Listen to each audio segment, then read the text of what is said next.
Yeah,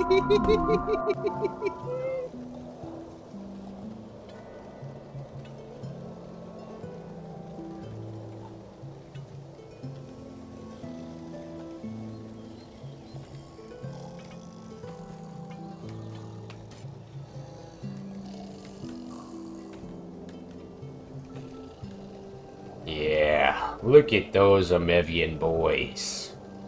Look at them. Learning. Thinking. God damn it! Why are they using their brains? They should be out there fishing and killing. But instead, they must spend their days. These noble Amevians would waste their lives away. Just wasting it away. Working in the labs. We're gonna make it nice over here for them. We got a nice whole canal coming through. Gonna have one on either side. It's gonna be beautiful. It's gonna be absolutely beautiful. Welcome back. Welcome back to Atlantic City. Of course, I am the Fiend, if you do not know that. Where have you been? You haven't been watching me, of course. Welcome, welcome. But I assume everyone who's watching this far in the series is a long-time viewer. Most people don't join it late in the series, especially not in this game. But if you are, welcome, welcome. And thank you to all the people who've been watching me for so long now. It occurs to me sometimes how long I've been doing this, like these laboratory workers. Been away in the lab, working very hard. And diligently I forget how long I've been here. I'm age 59. Chosuth Tardok. Yes, of course. We are very much into it now. I've been doing this for so long now, so long. But regardless, here we are. We're back in Atlantic City. And that's not me griping. It's just interesting. I think about it, and I'm like, wow, I've really gone for about a year straight doing Songs of Six. I think it more. I think it's about a year and a half or so, almost. It feels like it. It was like October 2023 or something. No, that would have been last year. It's a lot longer ago. Definitely a lot longer ago. But I've been playing this game for a long time. That's what makes me a little bit better than the average person. I am not great at it, but I know what I'm doing. And I've been in the background practicing different city designs. I tried a Crotonian and Tilapia, and this is just going to be me chatting right now for a second. A Crotonian Tilapia city combo, trying to get the pastures and Enteldont. The second I introduced more Tilapia, they started to freak out. So I'm just going to do a straight Crotonian series, and then, or city. I'm always going to call them series. They are very hard. I don't think that it's easy to start with the 5 or the 55 guys. Simply because they're just unhappy. And they don't stay happy. They're really hard to keep happy. So it's easier to start with a 10 guy. So I started with the 10. And I built my way up from there. And I found that it was much easier to reach the population I wanted. And that's something I've done with different species to different effects. So like humans, I can easily get 55 humans happy. You just have to build 6 houses. The same with these Amevians. I probably could do that with them as well. They're not challenging. They're very easy to make happy. As long as they're near water and they have a good job to do, they're happy. And they like most service work. They like most jobs in general, like guards, stuff like that. So we're going to start to actually put guard posts throughout the city. You can see we actually have a good amount of stuff. We need more metal, though. And that's what we need to get to. So we have our new area for our workshops. And this is the old city. And this is the new part of the city. And the way I'm going to do this is kind of section it off. I think right around here somewhere we're going to build some more buildings, probably a temple or something to a theory. And then we will cut this off and make this like the noble district, housing district, and lots of different houses and all kinds of stuff will happen here. And we probably will move the laboratory because I want this to be specifically an intake zone. I've been learning about the Romans, and it's interesting. Of course, every day a man must think about the Romans. But for real though, seriously, I was learning about them, and it's interesting to note that they have little like warehouse kind of workshop type deals that they would store resources in, and then they would actually craft the resources and things they need for their military inside of there. So I kind of got interested in doing that with these guys, as they aren't Roman necessarily, but this game is very Roman inspired. So I might do something like that. I might actually try to change this area around. Obviously, the Weaver makes sense in here because clothes.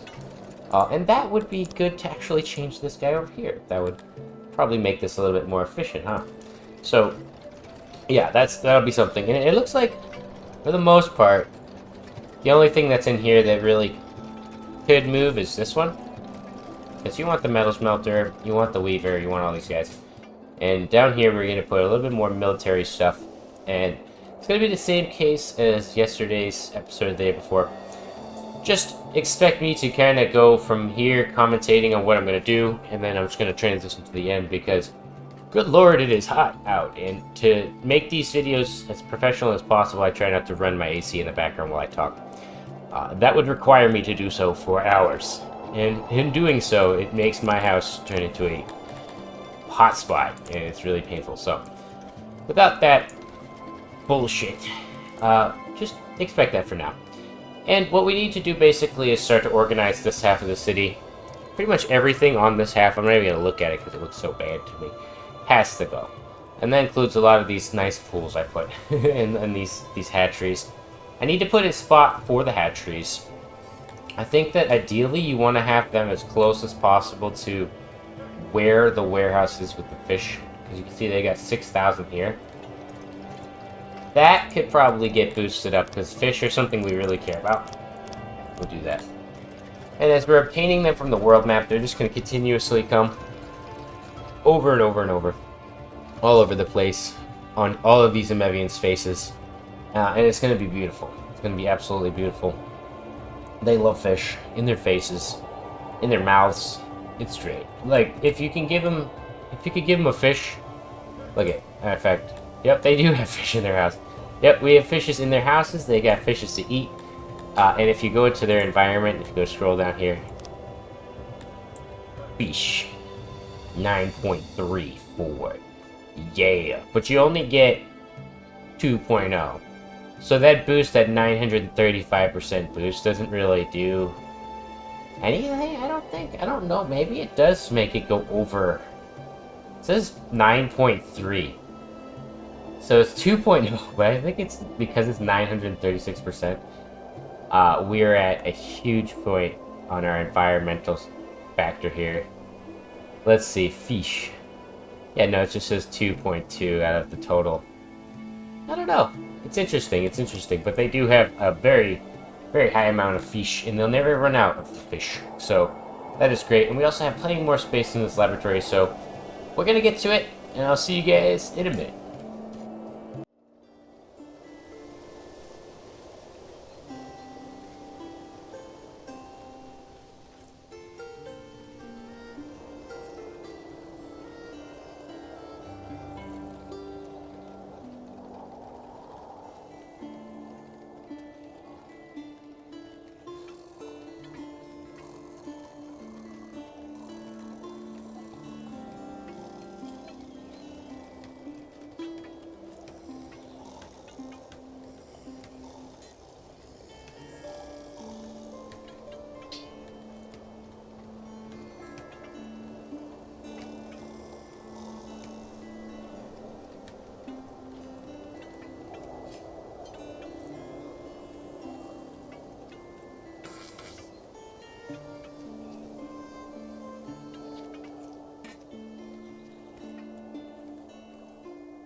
tons of Mevian babies. Should be 60 in each. Got a lot to go over. We finished our move. We had a riot or two, and you can see we've got 170 or so Mevians coming to pledge their loyalty, as you saw in the intro there, or the middle point. They came to join our great city of Atlantic City. And here we are, though. We've got that upgrade available, so I'm going to actually go and upgrade these 2 shrines so that we get a little bit of boost to our religion. And we have 300 machine parts. Why does it say... Oh, I see. We don't have a storage building for these guys. So we went and we built a bunch of different things. And I'm going to go over that in a second. Actually, just need to allocate somewhere nearby for some of this storage. These machine parts so that we don't stock too many up. We need to upgrade all of these things. Eventually we'll get to upgrading our garrison first so that we can start training people a little bit faster. And speaking of which, why don't I give them the rest of our tech here? Yeah, we'll give them that much. Should be good. We don't have enough for anything else. We could get deterrence, but as I want to actually train my troops and get them into some combat, we're not going to do that. So I went and I captured some regions. I'll start with that because it's simple stuff. Captured this region. We got them up to 601 population. We've got a level 2 coal mine and a couple things to keep them happy and healthy. We also did the same kind of thing over here, but it's a level 4 large town. And we've got a band station level 2, level 3 Scythalon mine, and level 2 stone mine. So these are very useful. I'm waiting to cap these guys. They still have their walls up. I'd like to send my own troops over there, not some mercenary troops. But as I have $2 million, I probably will, in the next part, send a mercenary group over there to take those guys out. As well as this region. I need more fish. I need more food. I need things, alright? And I also captured some Argonash regions here. We've got a lot of different Argonash havens. I think we have at least 3. Which gives us at least 80 Argonash. So I may actually go for some Argonash. Let me check what their feelings are towards Argonash. 10%. Average. They dislike everybody equally. But the Argonash do like Amevians. We would have to change our religion over to Schmalorism. But Schmalorism isn't too bad. And they like caves. Do not like mud buildings. They would be pretty hard to please. But their furniture needs are relatively small. So we wouldn't be too out of this possibility to build them stone buildings. And have them live in their own little stone region. Because essentially they're just super troops. They are really, really good for troops. They aren't good at any work. Like literally at all. They're not good for any job. So they just are good at being free people. But it looks like... Yeah, it's just... Yeah, the formidable force on the battlefield. I don't know if I want to do that to my people. Give them some Argonash in here. I think that we could achieve what we want without the Argonash. They are very cool, but I think that the Amevian boys can achieve it without them. So we're probably not going to get them or change up our religion. I don't really view Authorism as good as people like to say it is. It's really not that great. It's just... It gives you a boost to your technology or industry, I should say. So that's the plus side, of course. But other than that, it's really not that special. It's not something that makes it any better or worse than the other religions. But I would say that the worst religion by far is Minion.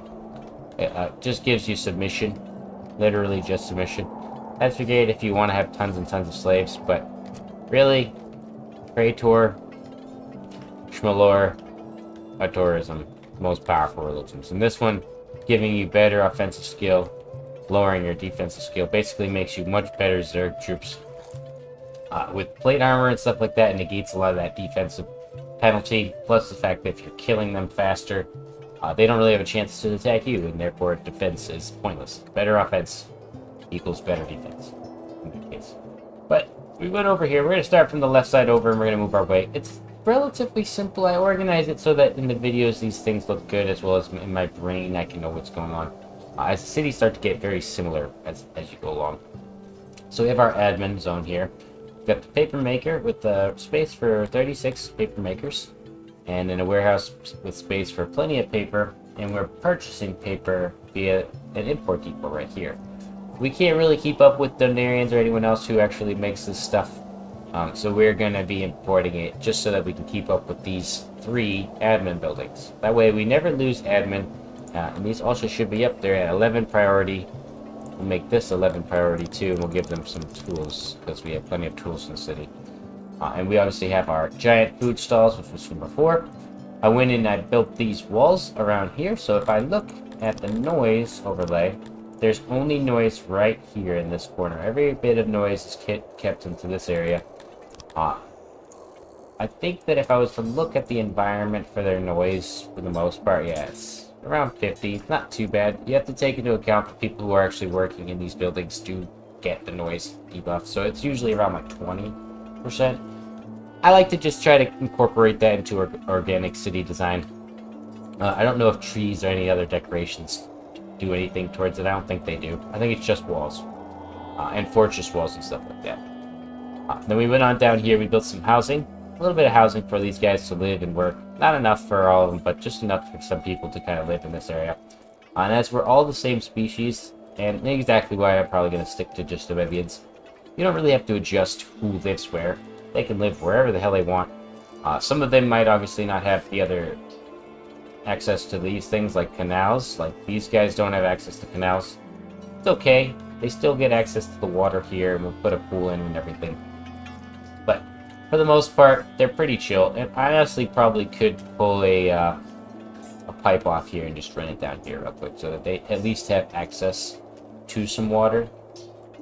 I try to avoid crossing too many streets when I place my canals, because they leave these weird little like lumps for the street underneath it, I guess you'd say. So I always try to avoid that. These things. If you were to build that over a whole road, it would leave that across the entire road. It looks terrible. So I always try to keep them from going over a road like this. Technically, you could draw your canal over that, but it would look terrible. And people can walk underneath it, but I believe it slows them down. We could probably test that theory when they build one right here. We're gonna speed that up and let them do their thing. We went in here. We built a little janitor, little warehouse. We upgraded a fight pit, and we also have the ability to upgrade these, but we're saving our machine parts so that we can upgrade our building here. Why don't I actually purchase like 1,000 of these machine parts right now? Oh my god! Jesus! Are you joking me? 1,000 cost that much? I'm used to not buying stuff like this, but we are okay with spending money because the more money we spend, the less likely we are to get raided. Those resources don't really equate as much to the raiders. They do in a way, but not really. So it's kind of a trade-off. They do see things that you have as value, so you can't just buy off your stuff. Could give your money away to your friends and get some value that way, and get colleagues, which I heavily recommend if you're a new player. Colleagues and other higher tier friendships, really valuable, especially when you're playing this game and you're trying not to get attacked by too many people. Mevians seem to be pretty good at that. They aren't too bad at actually developing friendships and growing friends. Most people seem to like them. All my neighbors have really no problems with me. You can see this guy's happy, he's happy. Nobody really has any problems with me. And I did capture a neighbor. I just bullied him and took him over, and he was the trade partner. So the betrayal was there, but they probably saw that as a just betrayal because he was small. And I am strong. I'm powerful, and therefore I deserve that land, and I'm utilizing it better than he did. Frickin' jerk. And I'm gonna do the same to all of these guys. You will see that. Slibbin especially. You little tiny bastard with your... Whoa, actually, never mind. Slibbin has a pretty decent army. I think it's, not this guy. Couple of these little guys are tiny little imp guys. They stand no chance against me, and I beg them to challenge me, but I think that because I'm such a strong military force and financially able to buy tons of mercenaries, they don't want to mess with me. That also brings me to the topic of this guard post. There are a lot of guard posts. You'll notice that I have tons of guard posts, or at least what I feel like is a lot of guard posts. We have 1,200 people, but we have about 6 of these. We have a lot of guard posts, and especially the larger variety. because we had a riot, and it's almost always due to law that you guys are unhappy. There's always something with these guys when it comes to law. So, in order to deal with that, I went and put a ton of guard posts around the city, and it seems to work. Mostly had to do with the noble. I didn't have a noble, and I forgot to put him in, so make sure that you get a noble. Don't forget those noblemen. So let's put some of this space in here, and then we're going to fill this up with machine spot. So those machine parts should be getting here anytime soon. And this right here is kind of like the workshop, general workshop area. So we have our potter, our mechanic, I was going to say mechanic, a mechanic, and mason. Our masons, they produce the cut stone that we need to actually get all kinds of good stuff like pools. Let's put a couple more guys in there. And then you can see we have our archery range right next to that, which is directly behind the warehouse for all the bows, as well as armor, etc. And you can see that these no longer are relevant, so we can actually remove these. And I'll have to adjust this later. Something I did want to mention and point out, though, is that based off of this selection screen, you can select, let's say, him to go here, right? And when you click this, specifically for warehouses, it will select all of these different items. So you can select, let's say you don't want to select all of these, you just want him to get swords, and you can put a pull limit, so only 20% of these swords will be pulled from this place, allowing it to fill up. Or you could just turn it off and have it just base as is. I didn't know that, and I didn't pay attention to it because there's a lot of different things in the logistics system. So if you wanted to adjust how much something is being pulled from somewhere, let's say you had this building, for example, with 10,000 iron, but you want to make sure that each of these guys who's getting the iron isn't taking all of your iron, you could technically adjust how much they're allotted from that. So if it's over 20%, they'll grab it. If it's under 20%, they won't grab it. Kind of the same way it would work with an export depot, import depot, all that stuff. So just in case you have that problem later in the future, keep that in mind. You can do things like that. So for example, like here, we could probably get a guy to start pulling from here, and whenever it's above like 80%, start filling a main storage building with one guy working there or something. Just to mess with the logistics system. Seems like there's a lot of flexibility with that, and kind of do whatever the heck you want. And I'd like to mess with it a little bit more now that I know how that works. We also went and built a market over here. Nice big old market, and we're allotting them all of the different things that they need. We should put fish and stuff in here too. Fish and cut stone and leather and all this stuff. They're getting it all. They're getting every bit. And we have a food stall as well over here. A little smaller than I'd like. I might put it over here, make a bigger version, and maybe expand this out to something else. Who knows? We obviously have a small laboratory here. Might need to go as well, because bigger is better. And I was talking to somebody about that. The size of things really is a difficult problem in this game. Based off the amount of characters who cross an area, it's really depending on how big you need those services to be. So if you had a small food stall here, there's too many people crossing it, they're not going to get their service to go to the next one. But because that's full, that will affect your overall services. And I think that sometimes when they go to the next service, they also decide, well, if it's full, I'm not going anyways. So they go somewhere else, like the market.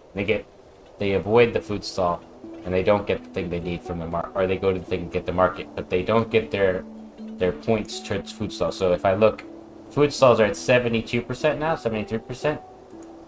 If you think about it, one portion here has food, one portion here has food, that's 75%. This portion of people over here does not have food. And because they don't have food access, they are the 27% or whoever.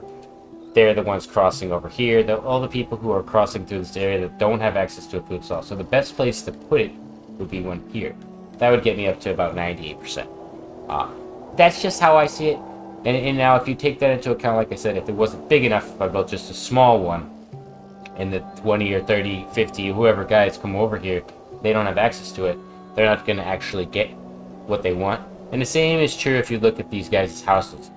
They do gather the things they want from either a market or a warehouse. They will get things from the warehouse, from my understanding, because if you think about it, I did have the fish not in the market, but they do have fish in their houses. So for a while they have had fish available to them in their houses, but they have none here at this spot. It just got activated by me currently. So that's kind of how that works. Might be wrong, but just keep in mind as you go, you're always going to want bigger and better services, especially food and markets. Those get really annoying later on. Fight pits and stuff, you really can't make them any bigger than the max size, so you're going to want to do that. And you'll notice I'll cram things in next to them, like a speaker, bunch of speakers here, so that you can see the... Oh my god, I clicked on the speaker himself. The speakers closest to where the most people are going are getting the most of the load. So this area here is the speaker that everyone wants to go to, because all of the people who work at the nurseries, or maybe at hatchery, sorry, they go past this corner first. They get to their service here first, assuming that this was filled up with 50 people, or they're coming from this way, they'll go to this one first. And that's why the middle one here has full 2% load, basically. Only one person probably watches it at any time. And this guy basically is doing nothing. But that's fine, because in case, let's say you had 150 people in this area, they would all be able to at least partake in some of that speaker entertainment that you get.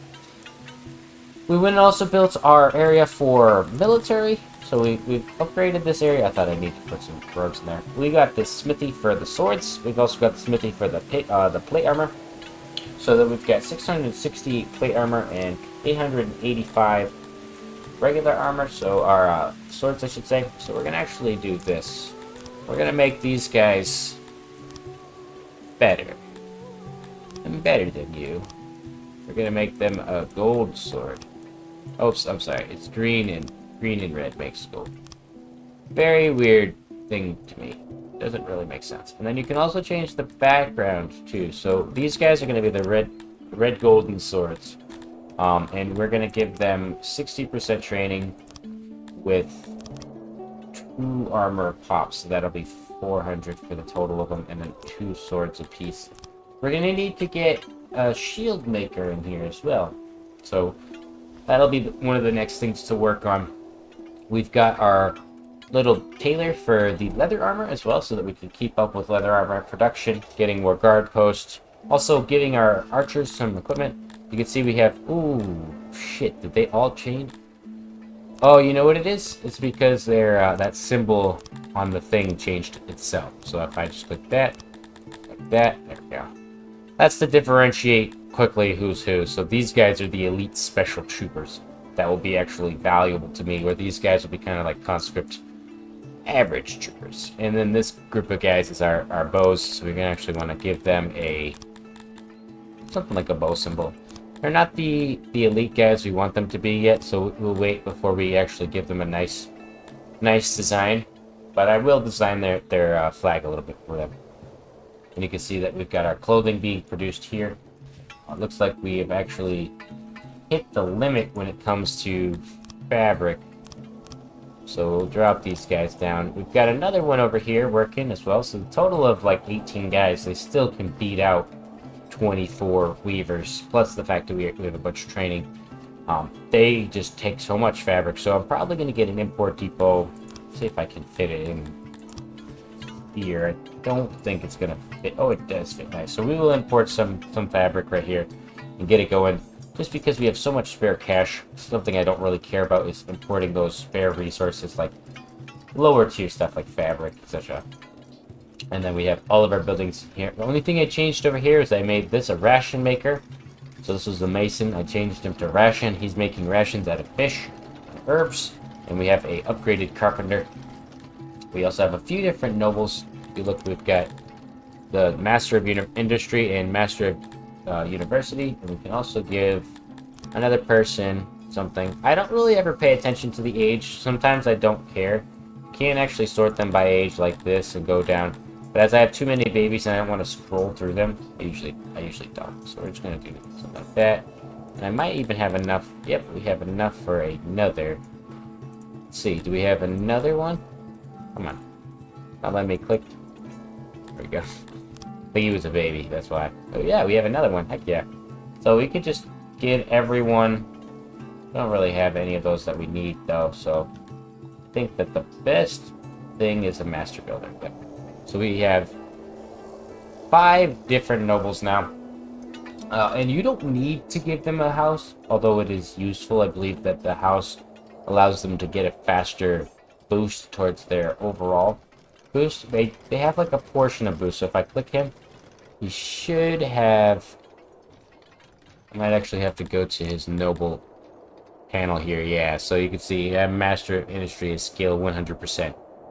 With the new guys I just put in there, it's 1%. It's going to take them time, but over time they'll get better at it until they're master at it. When they master it, it gets the max. Until that point, they have like a portion of it. You see it's half of that skill, but they still do a boost. They get a faster boost if they have a house, I believe.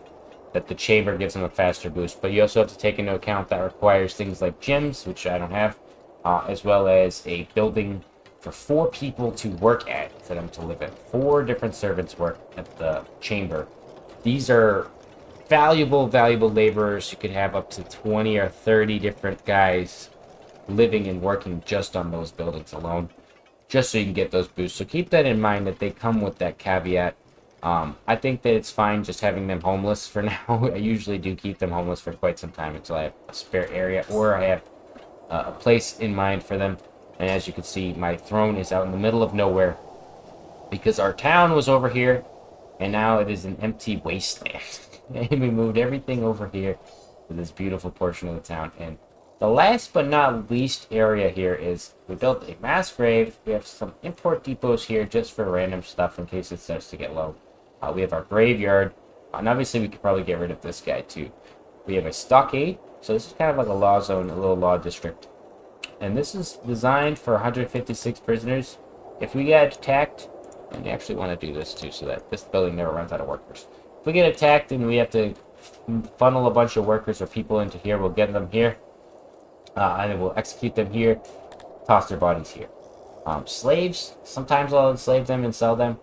Currently what I've been doing though is I go into my decrees and I'm freeing all Amevian slaves. Why? Why am I doing this? Because there is an achievement to get freed slaves, and as Amevians are one of the happier people, sometimes I think that it'd be easier to do. I've freed a good portion of them.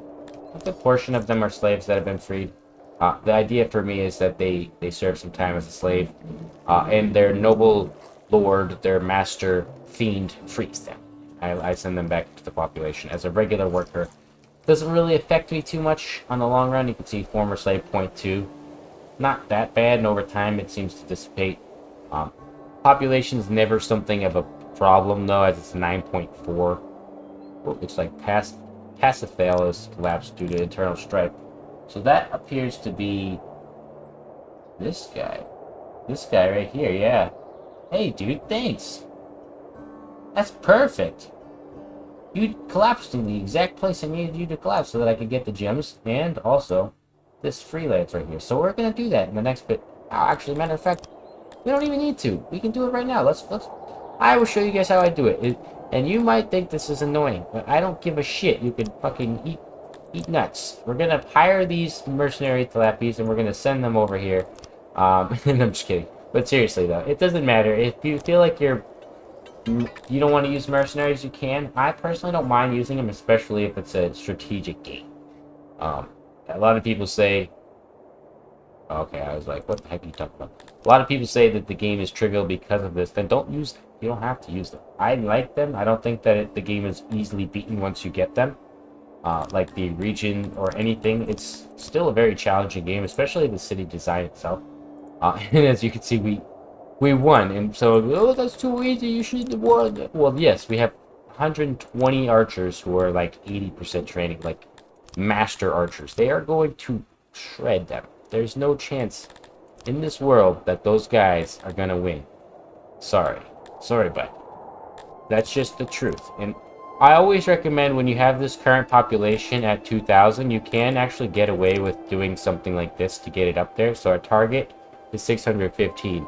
For this building, it needs to be at 600 because of the fact that I leveled it up past.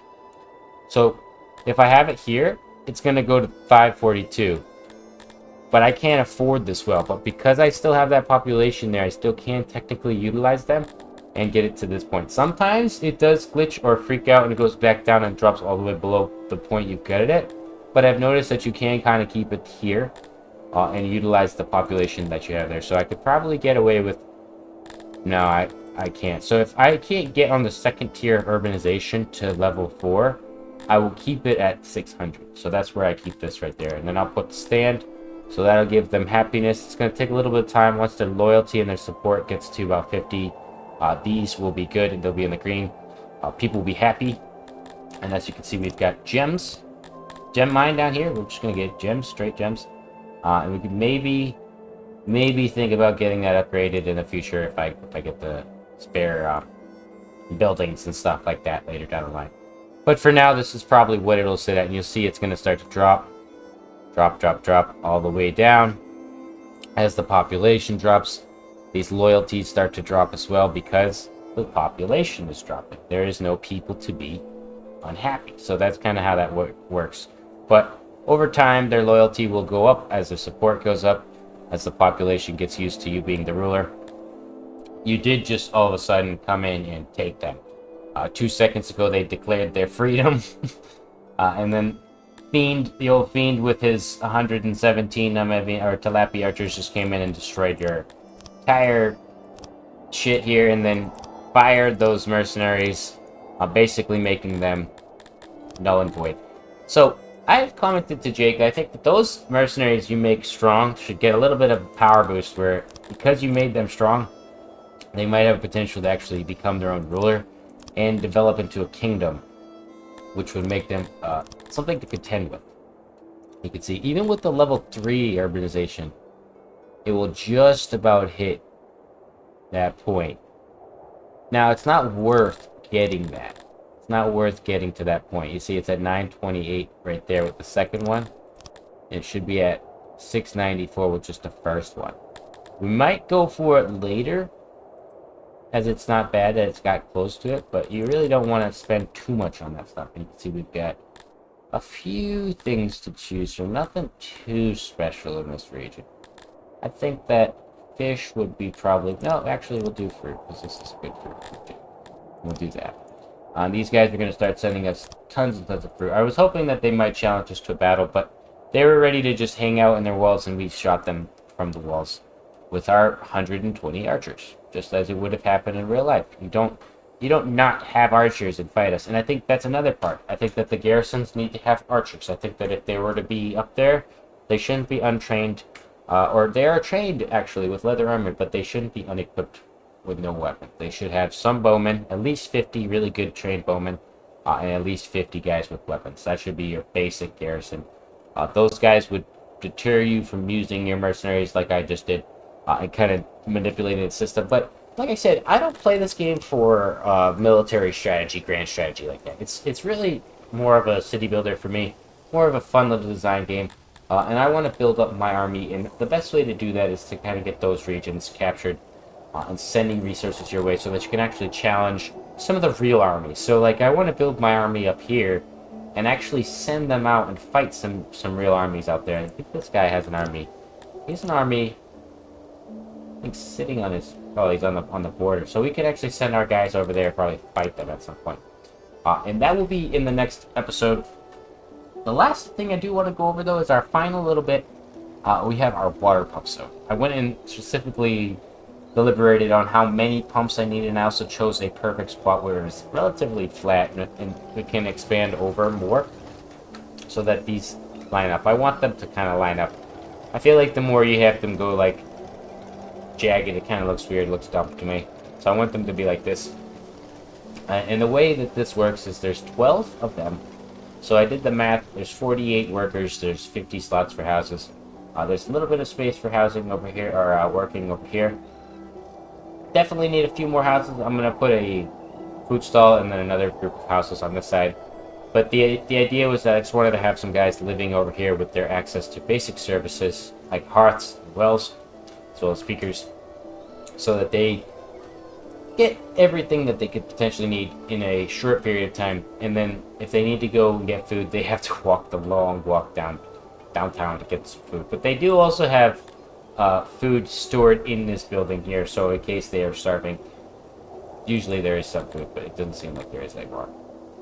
But regardless, we are getting there. We're getting to that midpoint of the series where I always love to just start to explode, and I always set myself up for something like this so that in the next episode we can just start to fill out all of this beautiful land we've got. There's a lot of area on this peninsula that we could start to fill out, and maybe even on the other side of the river there.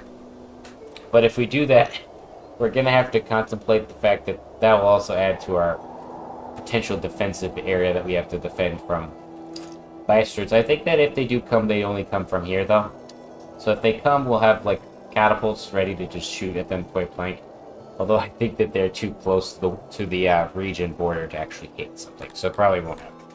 Regardless, our archers will be up here, and all of our melee guys will be ready to meet them in the streets. Kill them if they do come. Thank you all for watching. I'll see you in the next one. Goodbye.